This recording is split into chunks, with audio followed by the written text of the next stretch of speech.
Hello दोस्तों, Bhavani Shankar dot in पर आपका स्वागत है। इस वीडियो में हम बात करने वाले हैं उत्तर प्रदेश बोर्ड के कक्षा 10वीं के संस्कृत के मॉडल पेपर के बारे में। पिछले वीडियो में हमने हिंदी के मॉडल पेपर की बात की थी, जो कि 70-2023-24 के लिए है। ये वीडियो 70-2023-24 के ही संस्कृत के मॉडल पेपर पर होने वाला है। अगर आपको हिंदी का मॉडल पेपर देखना है तो डिस्क्रिप्शन में उसकी लिंक दी गई है। चलिए बात करते हैं संस्कृत के मॉडल पेपर के बारे में। तो संस्कृत का मॉडल पेपर सबसे पहले मैं आपको बता देता हूँ कि इसे आप डाउनलोड कैसे कर सकते हैं, क्योंकि आप उसी के लिए ये वीडियो देख रही हैं। तो चलिए बता देता हूँ। आपको किसी भी क्रोम ब्राउज़र को ओपन कर लेना है। इस पर ओपन करते ही आपको यहाँ पे सर्च बार में टाइप करना है। अगर आप मोबाइल में देख रहे हैं तो ऊपर आपको मिल जाएगा ऑप्शन, यहाँ पे टाइप करना है यूपी बोर्ड मॉडल पेपर। उसके लास्ट में ये टाइप ज़रूर करना है टॉपर्स एरिया, क्योंकि ये हमारी नई वेबसाइट है। जैसे कि आपको पिछले वीडियो में मैंने बता दिया है, toppersaria.in हमारी नई वेबसाइट है। आपको ये टाइप कर देना है। ये टाइप करते ही आपके सामने ये पेज ओपन हो जाएगा और इसमें सबसे पहले हमारी वेबसाइट आ जाएगी ऊपर, टॉपर्स एरिया। इसको आपको ओपन कर लेना है। ओपन करते ही आपके सामने यूपी बोर्ड के मॉडल पेपर की लिस्ट खुल जाएगी। तो सब कल हमने हिंदी की बात की थी, आप यहाँ से हिंदी की डाउनलोड कर सकते हैं। और आज हम संस्कृत की बात करने वाले हैं, तो संस्कृत का मॉडल पेपर आप यहाँ से डाउनलोड कर सकते हैं। तो आपको इस पोस्ट को ओपन कर लेना है। अगर आपको ये पोस्ट नहीं मिल रही है तो आप यहाँ से सर्च भी कर सकते हैं इसको। बस यहाँ पर सिंपल लिखना है UP board Sanskrit model paper, इतना लिखते ही आपके सामने ये आ जाएगी। तो चलिए बात कर लेते हैं इसे डाउनलोड कैसे करना है। डाउनलोड करने के लिए आपको इसके जस्ट नीचे आ जाना है और यहाँ लास्ट में देखिए दिया है मॉडल पेपर डाउनलोड का ऑप्शन है। यहाँ मॉडल पेपर देखने पर क्लिक करेंगे तो आप मॉडल पेपर आसानी से डाउनलोड कर सकते हैं। चलिए बात कर लेते हैं कि मॉडल पेपर में क्या आने वाला है, कितना समय मिलेगा आपको, कितने खंड होंगे, इस टाइप की बात कर लेते हैं। तो डाउनलोड करने के बाद में आपको कुछ ऐसी PDF मिलेगी।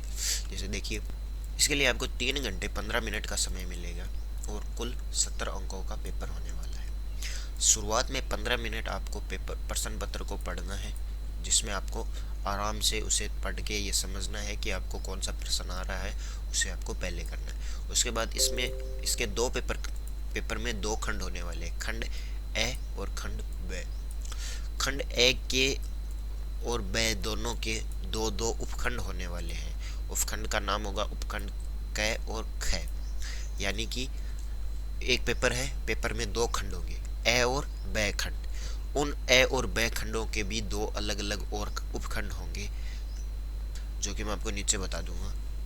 देखिए, प्रश्न पत्र में खंड एक सभी प्रश्न बहुविकल्पी होंगे, मतलब 4 प्रश्न, एक प्रश्न होगा, उसके 4 उत्तर होने वाले हैं, जिसमें से एक सही होगा। सिर्फ आपको OMR सीट पर उस सीट से नीले या काले बॉल पेन से गोला करना है पूरा। ऐसा नहीं कि सही का चिन्ह लगा दिया, वो काम नहीं करना, आपको पूरा का पूरा गोला कर देना है।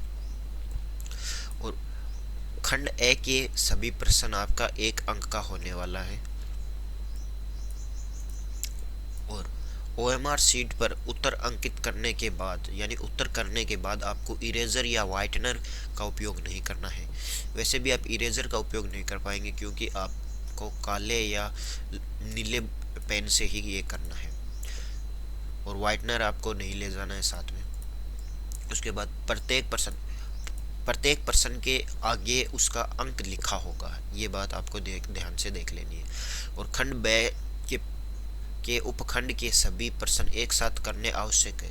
प्रत्येक उपखंड पर, देखिए यहाँ साफ साफ लिखा है कि प्रत्येक उपखंड नए पृष्ठ से आरंभ किया जाए।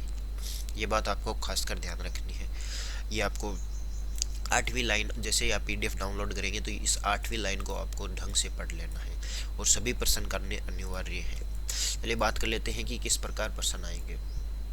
तो देखिए, खंड ए जो कि है उपखंड, जिसमें अलग से बंटा हुआ है उपखंड का, तो इसमें प्रश्न 1 और 2 गद्यांश आधारित प्रश्न है। उपखंड गद्यांश को ध्यान से पढ़कर उत्तर दीजिए। यहाँ आपको संस्कृत में एक गद्यांश मिलेगा, आपके चैप्टर से या कहीं और से उठा सकते हैं और उसके इनको उत्तर देना है। ये सभी प्रश्न आप देख सकते हैं, आप ही की बुक से लिए गए हैं, जिनको आपको उत्तर देना है। इसमें खंड क है, मतलब उपखंड क होगा ना, वो तो आपके बुक से रिलेटेड प्रश्न पूछे जाएंगे। जैसे ये देखिए, आपके किसी भी चैप्टर की रचना के बारे में पूछा जा रहा है कि किसने की है, उस टाइप के। और खंड क के उपखंड ख में आपको आपकी व्याकरण से जुड़े हुए प्रश्न पूछे जाएंगे। जैसे देखिए, संधि, संधि विच्छेद आ गया, विभक्ति वचन आ गया, एक वचन आ गया, लकार आ गए, समास आ गए, समास विग्रह आ गए। ये आपका खंड ए होने वाला है।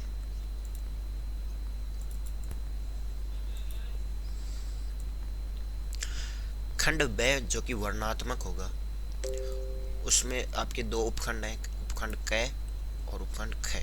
इसमें मिसप्रिंट है, ख लिखा हुआ है लेकिन यहाँ क होगा। देखिए, निर्देश में क्या है, सभी प्रश्न करने अनिवार्य है, कोई भी प्रश्न आपको छोड़ना नहीं है। इसमें पहला प्रश्न, ये प्रश्न फिक्स होंगे। जैसे यहाँ पे लिखा है कि निम्नलिखित गद्यांश में से किसी एक गद्यांश का हिंदी अनुवाद करो, तो ये प्रश्न आपका फिक्स होगा, पहला प्रश्न, कि आपको हिंदी अनुवाद ही करना है। बस ये नहीं पता चलेगा कि आपको यहाँ कौन सा करना है, यहाँ पे कौन सा भी आ सकता है। तो यहाँ पे एक गद्यांश दिया है और एक दूसरा ये गद्यांश दिया है, इन दोनों गद्यांश में से किसी एक को हिंदी अनुवाद करना है और ये 4 अंकों का होगा। अगला देखिए, निम्नलिखित पाठों में से किसी एक पाठ का सारांश हिंदी में लिखिए। मतलब आपके चैप्टर दिए हैं संस्कृत में, उनमें से कोई 3 चैप्टर आपको दिए जाएंगे या नाम लिखा जाएगा, और उन तीनों में से किसी एक का आपको हिंदी में सार लिखना है, जो कि 4 अंक का होने वाला है। उसके बाद देखिए, निम्नलिखित श्लोकों में से किसी एक श्लोक का हिंदी में व्याख्या कीजिए। यहाँ देखिए 2 श्लोक दिए जाएंगे आपको, और दोनों श्लोक को आपको ध्यानपूर्वक पढ़ना है और उनमें से किसी एक श्लोक की हिंदी में व्याख्या करनी है, जिसके आपको 4 अंक मिलेंगे। उसके बाद निम्नलिखित सूक्तियों में से किसी एक सूक्ति की हिंदी में व्याख्या कीजिए। जैसे यहाँ पे 3 दिए हुए हैं, तीनों में से किसी एक की हिंदी में व्याख्या करनी है और उसका आपको 3 अंक मिलेगा। 5वां प्रश्न है, एक संस्कृत, देखिए, निम्न में से किसी एक श्लोक का अर्थ संस्कृत में समझाए। मतलब जैसे ऊपर हिंदी में व्याख्या करने की बात हुई थी ना, उसी प्रकार ये जो संस्कृत के श्लोक है उन्हें संस्कृत में ही समझाना है। उसके लिए आपको 4 अंक मिलेगा। किसी एक श्लोक को समझाना है, आपको 2 श्लोक दिए जाएंगे। आप एक बात ध्यान कर लीजिए, यहाँ पे 2 श्लोक दिए गए हैं या कुछ भी दिए गया है, श्लोक हो सकता है या फिर कोई वाक्य हो सकता है। उसी प्रकार देखिए, यहाँ पे 2 श्लोक दिए गए, आपको इस श्लोक वाली बात ध्यान रखनी है, ठीक है। 6वां प्रश्न देखिए, निम्नलिखित में से किसी एक पात्र का चरित्र हिंदी में कीजिए।